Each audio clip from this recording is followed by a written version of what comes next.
Nouvelle vidéo aujourd'hui pour la présentation de Draw.io, qu'on appelle aussi app.diagrams.net. Petit logiciel sur internet qui permet justement de créer des diagrammes, des dispositions de figures. Très compliqué mais extrêmement puissant et très complet.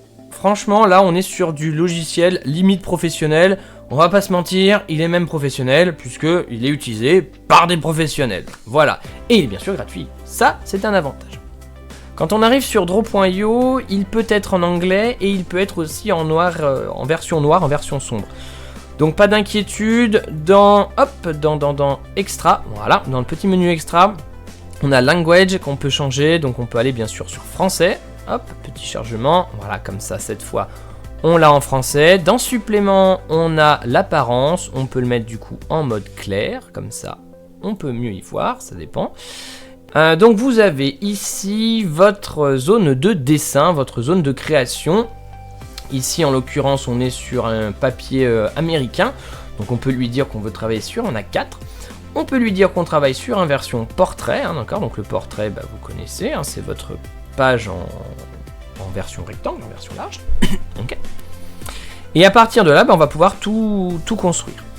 Donc dans le cadre d'une carte mentale, on commence avec une ellipse, donc il suffit de cliquer sur les objets qui sont à gauche pour avoir directement l'objet et de le positionner. Ok. Allez, je vais commencer, je vais le mettre au centre, vous voyez, donc dès que vous déplacez un objet, vous avez des guides qui apparaissent en jaune, donc pour savoir en fait où se positionne votre objet. Donc là en l'occurrence, je sais qu'il est parfaitement centré sur ma page. Ma première ellipse est placée. Si j'ai envie de rajouter du texte, je peux double-cliquer à l'intérieur et taper directement du texte. Donc la nutrition des organismes par exemple.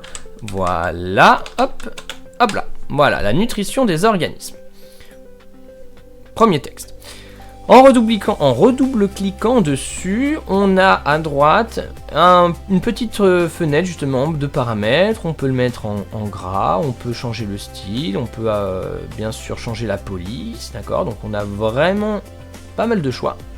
On peut bien sûr personnaliser sa police, on peut aller chercher des polices sur Google Fonts, on peut aller même chercher des polices directement sur internet. Donc là vraiment, quand je vous dis que c'est pour les professionnels, c'est qu'on peut aller très loin. Voilà. Mais déjà, sur les polices de base, on a de quoi faire.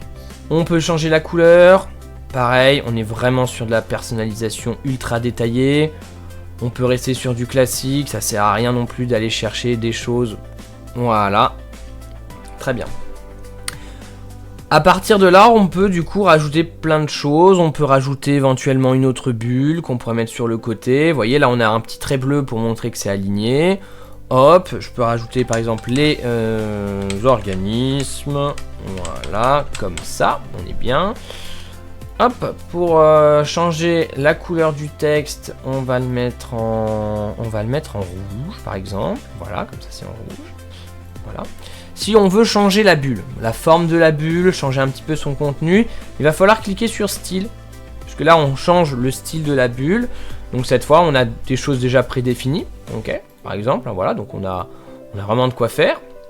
Si jamais vous voulez aller chercher quelque chose de personnalisé, on peut bien sûr changer, vous voyez ici, la couleur du remplissage. Donc on est sur quelque chose de clair pour vous montrer. On va sur par exemple un petit rose, voilà, boum. On peut changer bien sûr la ligne, la ligne. Donc là, pour montrer la modification, je vais la mettre en vert pomme. Hop, vous voyez, on voit le contour. Si c'est trop petit, on peut augmenter la taille de la ligne. Si le texte est trop petit, on peut aussi augmenter le texte. D'accord? Donc on peut vraiment tout personnaliser. Là, on est vraiment sur quelque chose de très complet. Par contre, attention, vous êtes actuellement sur une feuille A4. Donc gardez bien quand même en tête la feuille A4. Alors hop, je vais la sortir, voilà, j'ai une feuille A4 ici. Donc dites-vous que si vous travaillez sur une feuille A4, vous êtes sur cette taille-là. Donc n'essayez pas de faire quelque chose de trop gros directement sur l'ordinateur, parce qu'après quand vous allez imprimer, forcément ça sera trop gros. Ce que je vous conseille de faire, ça va être éventuellement de zoomer, d'accord, peut-être un petit peu où. Peut-être, vous voyez, sur le côté en haut à gauche, vous avez le niveau de zoom. Ce que je vous conseille, c'est éventuellement de vous mettre à 125, voire peut-être 150 en fonction de vos écrans pour voir en fait ce que ça rend. Il y a quand même quelque chose qui sera toujours sûr. Quand vous êtes à 100%, vous avez la taille de votre feuille. Et donc en gros, techniquement, quand vous pouvez mettre votre feuille sur l'écran, vous avez la même taille. Pratiquement, on n'est pas à quelques millimètres près, mais quand vous êtes à 100%, vous avez le résultat qui s'affiche quand vous l'imprimez. Ok? Voilà. Donc pour travailler, si vous êtes sur un petit écran, ou en principe ça va, mais si vous êtes sur un grand écran, le mieux c'est de vous mettre à 125, voire 150, pour que ça soit plus confortable au niveau du travail, d'accord? Et bien sûr, c'est nos limites. Vous pouvez zoomer à l'extrême, ok? Mais bien sûr, faut pas non plus trop déconner, hein, voilà. Donc je me mets à 150. 150, ça reste confortable et c'est très bien. Donc là, j'ai créé 2 bulles. Si je veux les relier par une flèche, bah regardez, à gauche, vous avez une flèche. Vous cliquez, la flèche arrive et ensuite, bah, il suffit de déplacer votre flèche et de la mettre où vous voulez. Les petites extrémités bleues, ce sont les points de connexion de votre flèche. Donc, vous pouvez déplacer, hop, et ça se déplace. Et quand vous allez rapprocher un petit point bleu sur un élément, vous voyez, il va devenir un petit point vert. En fait, c'est un point d'ancrage, un point de connexion. Donc, par exemple, si je m'ancre ici, je lâche. Ici, par exemple, je fais la même chose. Alors, bon, vert sur vert, on ne le voit peut-être pas. Donc hop, je vais changer ça, je vais le mettre en rouge, voilà, comme ça on verra très bien quand je modifie, vous voyez, hop, je déplace, vous voyez, on a le petit cercle qui s'affiche, ça veut dire que la flèche, elle est ancrée, c'est-à-dire que si je déplace la bulle, la flèche se déplace aussi, et ça c'est génial, ok? Voilà, hop, j'essaye de le recentrer, pas simple, hop, si, ça se fait, voilà, ok? Et donc pareil ici. Donc ça, c'est très intéressant. Attention, si vous ne le faites pas, vous voyez, si on essaye de, par exemple, de le mettre comme ça, on pourrait penser que c'est aligné, et en fait, pas du tout. Donc si vous avez vraiment envie d'ancrer une flèche, un élément, il faut bien penser à le mettre, vous voyez, sur un point d'ancrage, ça s'affiche en vert. Ok? Le petit point au milieu, c'est pour venir casser votre flèche, d'accord? Si vous avez envie de partir sur les côtés, vous pouvez le faire. Voilà. Pour modifier l'apparence de votre flèche, c'est à droite. Vous avez le style, donc pareil. Alors on peut le mettre en jaune clair. Alors c'est une flèche, donc ça se voit peut-être pas forcément. On peut changer le style, on peut le mettre en courbé. Voilà, tout de suite ça change. On peut le mettre en arrondi. Donc là, vous allez peut-être me dire, il n'y a rien qui a changé. Et pourtant si, regardez ici, on n'est plus sur un angle pointu, on est sur quelque chose d'arrondi. Hop, je vous montre. Si on était sur quelque chose de dur, on a vraiment un angle bien saillant. Sinon, on peut rester sur de l'arrondi. Voilà, pourquoi pas. On peut changer la couleur de notre flèche. Voilà, ici en violet. On peut changer la pointe de notre flèche aussi. Regardez ici, l'extrémité, on peut lui dire que c'est une double. Alors, on peut changer toute la flèche, on peut le faire en bord. Hop. Pour changer la pointe de la flèche, c'est ici. Donc là, on peut avoir juste un trait. Et on peut bien sûr lui redonner, hop, une flèche. Il n'y a pas d'autre forme. C'est soit le trait, soit la flèche. Donc c'est vrai que ça peut limiter certaines personnalisations, mais c'est comme ça. Qu'est-ce qu'on peut avoir d'autre? On peut bien sûr faire du petit pointillé. D'accord. Qu'est-ce qu'on a d'autre? Alors je refais un petit peu comme ça. On peut bien sûr gérer l'épaisseur, enfin pardon, l'espacement entre les différents éléments. L'épaisseur, il va être où l'épaisseur? Bah l'épaisseur en fait c'est ici. Là on est sur un point d'épaisseur. Là on peut monter 6, 8, 9, voilà, très bien. On peut modifier aussi bien sûr les traits, ça je vous l'ai montré. Le texte, je vous en ai parlé. Quand vous cliquez sur organiser, ça va être pour placer en fait vos éléments les uns par rapport aux autres. Par exemple ici, vous voyez, j'ai ma bulle les organismes qui est par-dessus la nutrition des organismes. Si je veux monter la nutrition sur les organismes, je vais dans organiser. Alors, je sélectionne mon élément, je vais dans organiser et j'ai juste après, regardez, à cliquer sur placer au-dessus et ça remonte. Ok, donc vous pouvez comme ça vraiment dire je veux l'un par rapport à l'autre, l'un au-dessus de l'autre, et ainsi de suite. Ok, voilà. Vous avez plein de petites formes, donc vous pouvez faire des espèces de petites formes nuageuses si jamais vous avez envie de taper du texte dedans.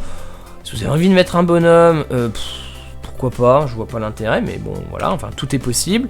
Vous avez plein de flèches, vous avez des flèches incurvées.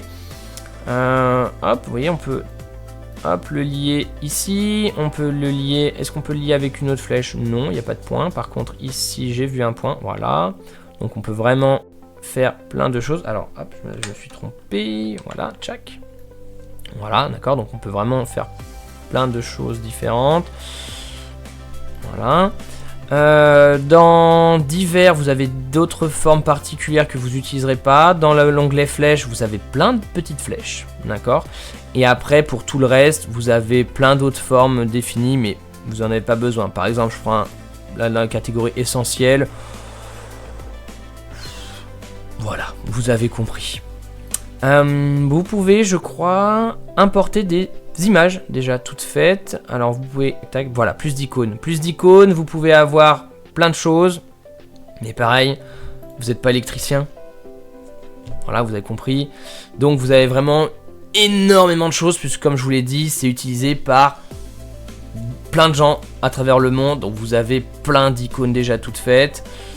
Vous avez aussi des petites formes déjà toutes faites. Enfin voilà, je vous laisserai pareil chercher tout ce qui est possible et inimaginable. Si vous me dites que vous avez envie d'importer votre propre image que vous avez dans votre ordi, vous allez dans Fichier, Importer à partir de...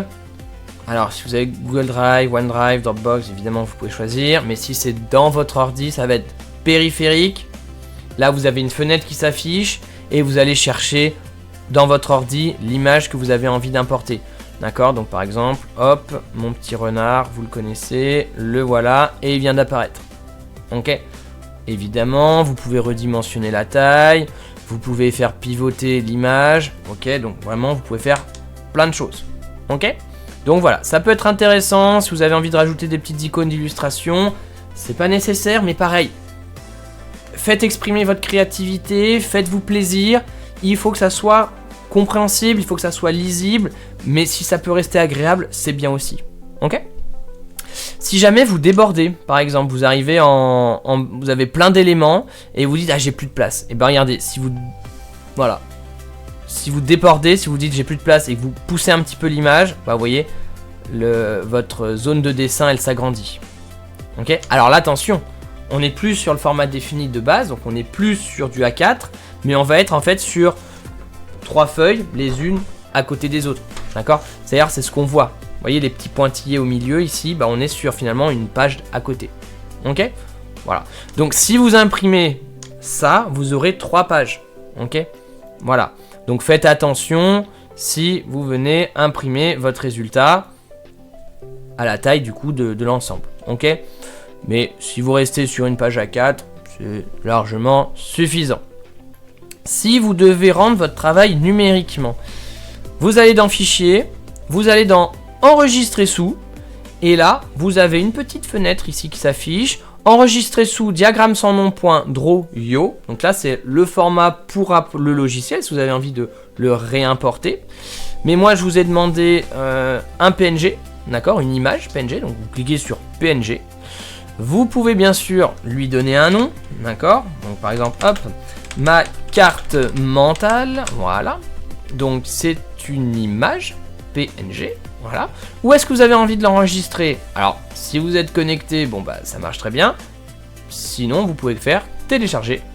Et là, quand vous allez faire quand vous allez sélectionner télécharger et que vous faites OK, et bah regardez, hop, ça vient ici. Ça vient directement dans vos dossiers téléchargement. Donc c'est très très bien. Ok. Et à partir de là, le fichier ma carte mentale draw.png, vous pouvez après le déposer où vous voulez, sur École Directe, l'envoyer par email. Bon, vous l'avez sur votre ordinateur. Ok. Voilà.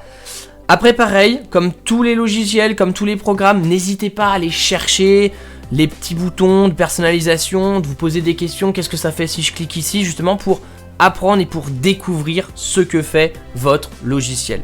Ok. Vous pouvez aussi dessiner à main levée, si vous avez une tablette graphique, vous cliquez ici, vous voyez, sur le petit pinceau, et vous pouvez bien sûr après venir dessiner différentes formes, voilà, hop, et vous avez votre élément, ok. Vous avez votre pinceau, la couleur, donc Voilà, n'hésitez pas vraiment à bien tout chercher, bien tout découvrir dans votre programme. Ok? Si jamais vous devez éteindre votre ordinateur et vous n'avez pas fini, eh bien vous pouvez du coup faire enregistrer sous, là, enregistrer en draw.io, ok? Vous le téléchargez, vous faites OK, voilà, il arrive ici, diagramme sans nom.draw.io, et ça, après, vous allez pouvoir l'importer dans draw.io. Donc, je vous montre, par exemple, hop, j'efface tout, donc on se dit, ah, on recommence quelque chose. Et bien, du coup, vous allez dans Fichier, alors, ouvrir depuis, périphérique.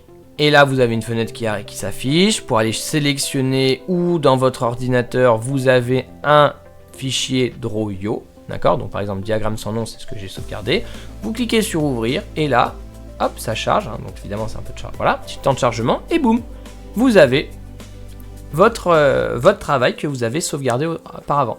Ok, donc n'hésitez pas non plus à bien sauvegarder régulièrement pour éviter de perdre le travail que vous avez fait et pour aussi le conserver plus tard, parce que si jamais dans quelques années vous dites ah bah tiens je me souviens que j'avais commencé quelque chose sur draw.io et j'ai envie de le continuer, de l'approfondir, de rajouter des éléments, et bah vous pouvez, d'accord, donc c'est toujours très intéressant. La vidéo t'a plu? Abonne-toi, mets un pouce, un commentaire, partage.